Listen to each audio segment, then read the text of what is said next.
Well, they're both race shoes. They're both soft, they've both got a good amount of bounce. They've both got really nice rockers that promote a really quick turnover, and they feel quite propulsive off toe off. But how are they different? Shoe comparison I've got for you guys today. So we are going to put the Hoka Rocket X3 up against the New Balance SC Elite V5. So I'll go through their similarities, differences and key features, and hopefully from that, that'll give you guys a great indication of choosing the right race shoe for you. But before we get into it, a big shout out to my #1 running store, the Running Company at Geelong. I've got a link to their website in the description. Make sure you go check out that and check out all their running gear. And also guys, if you haven't done so already and you want to support their channel, make sure you hit that subscribe button. And with the specs, they're both neutral road racing shoes, but I do believe this Rocket X has got a hint of stability within it. Now, the rest of the specs, there's virtually nothing between these two shoes. A little bit more for the Rocket X in Australia, but I do think both shoes we're paying a little bit too much for our race shoes these days. Nothing in the weight there, can't really feel the difference in the hand, can't feel the difference on the foot. And in the stack heights there, nothing between them either, both under that legal limit. However, with the drop there, it does feel like on the foot though that the Rocket X has got the higher drop just slightly, but that just could be due to the foam is slightly softer in the New Balance. And with our uppers, so what we've got here in the Rocket X is what they call a warp knit upper, but it just really looks like a single layer mesh.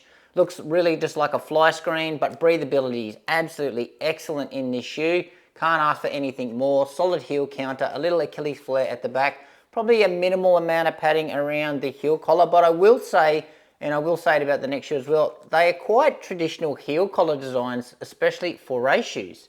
Now, slightly padded tongue here in the Rocket X. This tongue is not gusseted. I haven't had a real issue with it moving around left or right or bunching up or anything like that. Standard eyelets down either side. They're using these notched shoelaces, which I love. No issues with the laces coming undone. Midfoot lockdown is good. No heel slippage in the back. Now in the fit, true to size in the length here, but this shoe overall is a performance fit. It's very snug. It's certainly on the narrow side, especially when in comparison here to our SC Elite V5. So upper material here is a single layer mesh. It's that phantom fit technology that they've got with it, but the material is very different to the last model. It's not as plasticky. It feels much more just like a fabric now, but I will say the breathability is not as good in the SC Elite than what it is in the Rocket X. Now, just like the Rocket X, solid heel counter at the back, and as I said before, a very traditional design here in the heel collar. So I'm going to say a medium amount of padding around the heel collar, which is very unusual in a race shoe, especially when they want to shave weight, and they've got that little Achilles pillow here that New Balance are putting in all their shoes, but that just obviously adds comfort to the ride. Really thin tongue here, so a thinner tongue than what you're going to get in the Rocket X. One little pad on top of the tongue, just where you tie up to take that laces pressure off. The tongue is gusseted in this New Balance, and it's got a really nice gusset. They've got these little pieces of elastic on either side that you just pull apart, put your foot in, and as you put your foot in, the elastic then compresses around your foot and adds to the lockdown of the shoe. Standard eyelets down either side, midfoot lockdown with these laces, no issues whatsoever. No heel slippage at the back as well. But in the fit, as I mentioned before, this one is certainly a much more relaxed fit than the Rocket X. So true to size in the length, but you're going to get a wider toe box here, and you're going to get more volume in the toe box as well. And in the outsoles, it's great to see that we've got some segmented rubber designs on both shoes, shaving that weight off. But what's interesting here in the Rocket X is the segmented sticky rubber is what they call it. It's actually quite thick. So yeah, it's strange to find rubber this thick on a race shoe.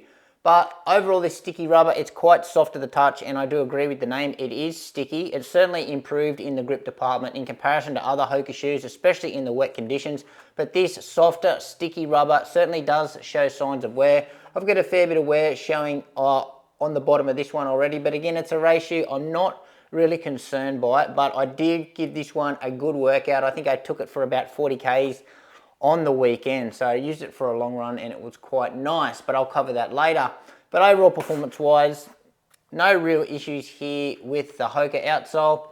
Same going here for the New Balance. So interesting design here. Majority of the forefoot covered, as you can see, segmented off. Couple of different type of rubber pads here in the high wear areas in the rear, which of these are actually quite thick as well. But historically, New Balance grip in their race shoes last year, and pretty much in all their shoes, they've done something to their rubber, and their grip is absolutely outstanding in all conditions.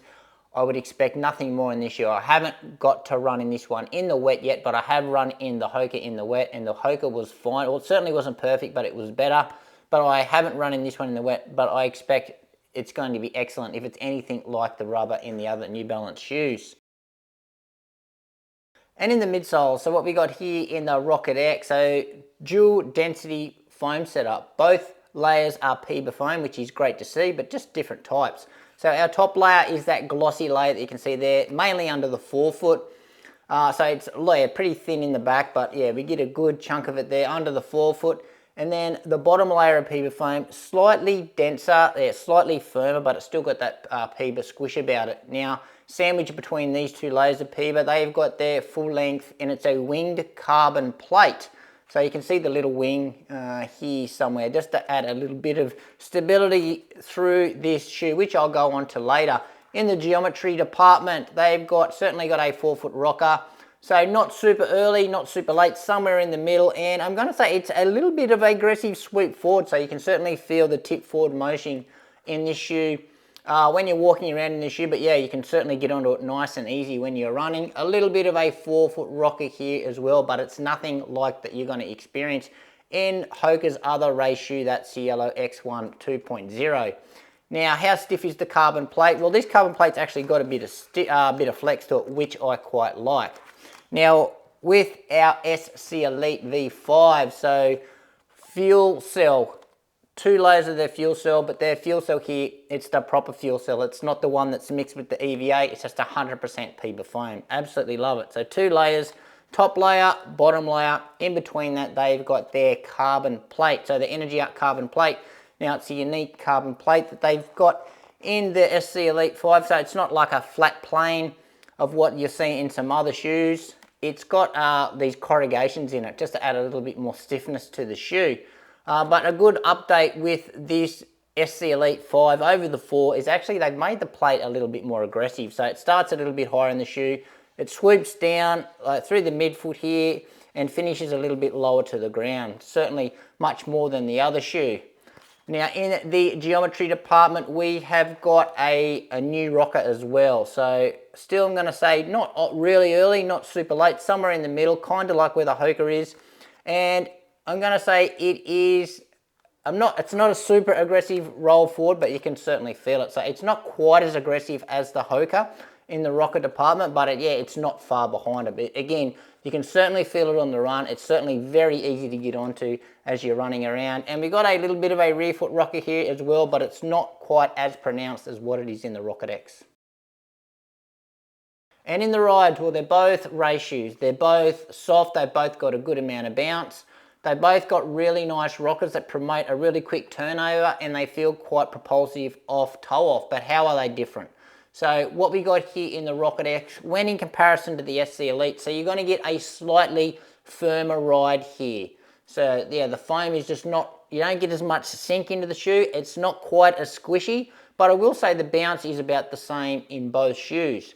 Now, as you roll through toe off in the Rocket X, it does feel firmer through toe off, and I do think that is because the plate is closer to the ground, and you don't feel you don't feel like your forefoot squishes into the forefoot as much. So it probably feels a little bit more responsive on toe off. As I said, the rocker feels slightly more aggressive. But what I will say is, if you watch my first impressions in this shoe has got some stability elements within the shoe. So I'm not sure if it's created by the wing, but it's certainly got a big sidewall here on the medial side as well. So I know I'm quite a neutral runner, and I found that when I'm running really fast in this shoe, or trying to run really fast, so 5K, 10K pace, the shoe I feel like it's fighting against the way I want to pronate in the shoe, but it only happens at those faster paces. So when I sit back on this shoe, marathon pace or even at steady pace, this shoe actually feels quite normal and neutral to me. Yeah, it's just when I power off.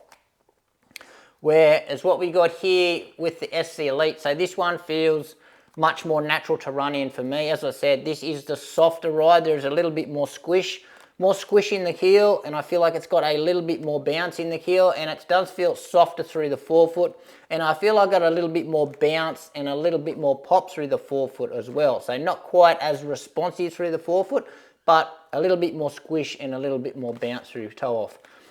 Rocker, yeah, not quite as aggressive, and as I mentioned before, the drop doesn't feel as high, and it's just because the foam is slightly softer. Now, I will say the SC Elite feels like the more comfortable ride as well, so I feel like I can probably run in this shoe longer, and it's just because the foam is slightly softer.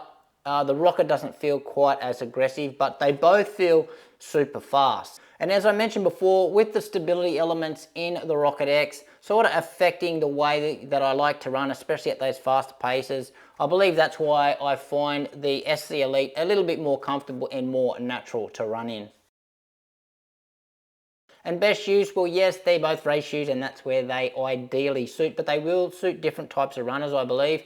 So the Rocket X, so if you are a heavier runner, usually crush down the foams really easy in these race shoes, then the Rocket X might be a good option for you. The foam a little bit more resilient, still got a good amount of bounce, and still got some fun about it as well. If you need a little bit of stability, so you find the race shoes all too sloppy and unstable, the stability elements in this may help you on your next race. Also, if you've got a narrow foot, thin foot, low volume foot, remember the fit here is nice and snug, so this may suit your foot perfectly. Now, differences here with the SC Elite. So I think this shoe will probably suit more runners. So lots of runners absolutely love the V4. I don't think you'll be too unimpressed by the new model. So still neutral runners, there's no little stability elements in it. I think heavier runners, lighter runners are still going to get a lot out of this shoe. The fit though, very accommodating, so pretty roomy through the toe box on the wider side, and this really traditional heel collar. It's just a really comfortable shoe, and it's really easy to wear. So I do think this one is going to be, it's just going to suit the masses out there. But anyway, guys, that's it from me. Any questions you've got regarding these two shoes, how they relate to anything else, or anything that I didn't cover that you want answered, just hit me up in the comments. Thanks for watching. Make sure you give this video a like, subscribe to the channel, and we'll see you next time.